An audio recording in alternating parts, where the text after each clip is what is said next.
कमजोर है, वो कब अगले ही पल ताकतवर बन जाए, इसका कोई अंदाजा नहीं लगा सकता। कुछ ऐसा ही हुआ है पुष्कर के साथ। जो कल तक एक मामूली सा लड़का था, आज उसमें नाग देवता के नागों की शक्तियां थी।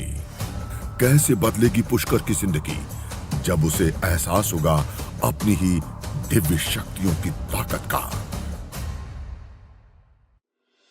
मिस्टर माजिद, मैनेजर सतीश पर चिल्लाए, तुमने मेरे लिए बहुत बड़ी मुसीबत खड़ी कर दी है।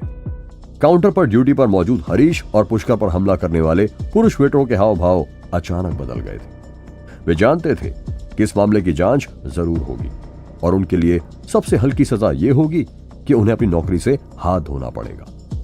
मुझे माफ करें, यह मेरी गलती थी। आपको जितना भी पैसा चाहिए मैं आपको दूंगा। सतीश ने दया की भीख मांगी। मिस्टर माजिद ने तुरंत कहा, इन दो लोगों को मेरे सामने हटा दो, मैं उन्हें कभी नहीं देखना चाहता। अचानक पूरे हॉल में सन्नाटा छा गया। मिस्टर माजिद ने अपना मन बना लिया, सभी को हाथ हिलाया और चिल्लाया, ठीक है, अब सब ठीक हो गया है। सभी के सभी अपने काम में लग जाओ और यहां सफाई करो। लोगों के ग्रुप को तितर बितर होना पड़ा और अन्य वेटर तुरंत फिर से बिजी होने का नाटक करने लगे। माजिद ने पुष्कर के बगल में उर्वी और अन्य लोगों पर नजर डाली और पाया कि वे सभी स्टूडेंट्स का एक ग्रुप था। माजिद ने सिर हिलाया और कहा, मिस्टर पुष्कर, क्या आपके पास अकेले में बात करने का समय है? ठीक है। पुष्कर ने दीवार लगी घड़ी पर नजर डाली और सिर हिलाया। आगे बढ़ते हुए माजिद ने अपने आदमी से कहा, पुष्कर के सभी दोस्तों को कुछ पे नहीं करना है, प्रत्येक आदमी को 10 लकी ड्रॉ दे दो, उन सभी का स्पेशल ध्यान रखो।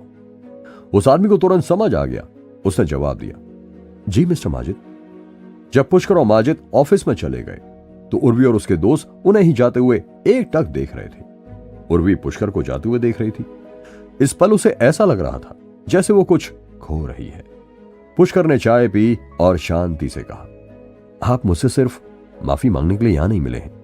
अगर आपने मुझे इस ऑफिस में बुलाया है तो जरूर कोई और बात भी है। माजिद ने चेहरे पर जटिल भाव के साथ अपने चाय का कप नीचे रखा और गहरी आवाज में कहा, मिस्टर पुष्कर, क्या आप कुछ दिनों में होने वाले स्नेक हेड फेस्टिवल के बारे में जानते हैं? स्नेक हर पूर्णमासी के दूसरे दिन अपना सिर उठाता है। पुष्कर ने अपनी आईब्रोज ऊपर उठाई। उसे नेचुरली इस पारंपरिक त्योहार के बारे में पता था। माजिद ने एक सरप्राइजिंग तरीके से कहा, यह सही है, यह वो दिन है जब इस शहर के सभी अंडरग्राउंड नेता एक साथ इकट्ठा होते हैं। मिस्टर पुष्कर, अगर आप इसमें शामिल हो जाते हैं तो यह हम सभी के लिए सबसे अच्छा होगा। माजिद ने यह बात बड़े उत्साह से कही। यह ऑफर स्वीकार कर लो, इससे तुम्हारी ताकत बढ़ेगी और तुम्हें जिनसे बदला लेना है उसमें तुम्हें मदद मिलेगी। अचानक ही काले सांप के ये शब्द पुष्कर के कानों में गूंजे। हालांकि पुष्कर को अभी तक ये समझ नहीं आ रहा था कि वो किस बदले की बात कर रहा था, मगर तभी पुष्कर को एक लड़की की धुंधली सी तस्वीर सामने दिखाई दी, जिसे वो शायद जानता था पर पहचान नहीं पा रहा था। पुष्कर ने माजिद के ऑफर के लिए हाँ कर दी। अगर तुम्हें उन सबसे जीतना है तो अब तुम्हें अपनी शक्ति को बहुत जल्दी कई गुना बढ़ाना होगा। काले सांप की आवाज पुष्कर के कानों में गूंजी। उधर उर्वी ने काफी देर तक काउंटर में इंतजार किया, लेकिन उसने पुष्कर को वापस आते नहीं देखा, जिस वजह से वो थोड़ा परेशान थी। कहीं पुष्कर मिस्टर माजिद से मिला हुआ तो नहीं है ना? अचानक एक आदमी ने यह बात कही।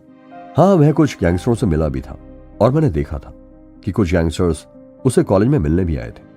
रचिता ने चिल्लाते हुए कहा, मैं बस तुम लोगों को समझाने की कोशिश कर रहा हूं कि पुष्कर की हैसियत वाला कोई व्यक्ति मिस्टर माजिद को कैसे जान सकता है।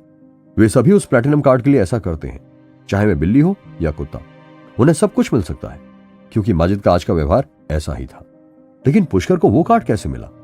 वहीं पर खड़े एक अमीर आदमी ने कहा। उधर क्लब के ऑफिस में पुष्कर और माजिद की बातें खत्म हो चुकी थी।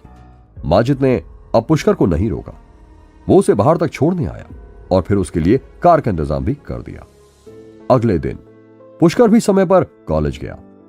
शाम को क्लास से बाहर निकलने से पहले टीचर अंकिता ने पुष्कर को शर्माते चेहरे के साथ बुलाया। जी मैडम अंकिता, क्या बात है? पुष्कर ने अंकिता को देखा और कहा, मुझे तुमसे कुछ बहुत ही जरूरी काम है, आओ मेरे साथ। अंकिता ने कहा और फिर वो पुष्कर को अपने साथ ही अपने हॉस्टल की ओर लेकर चल पड़ी। आखिर कौन था दरवाजे पर?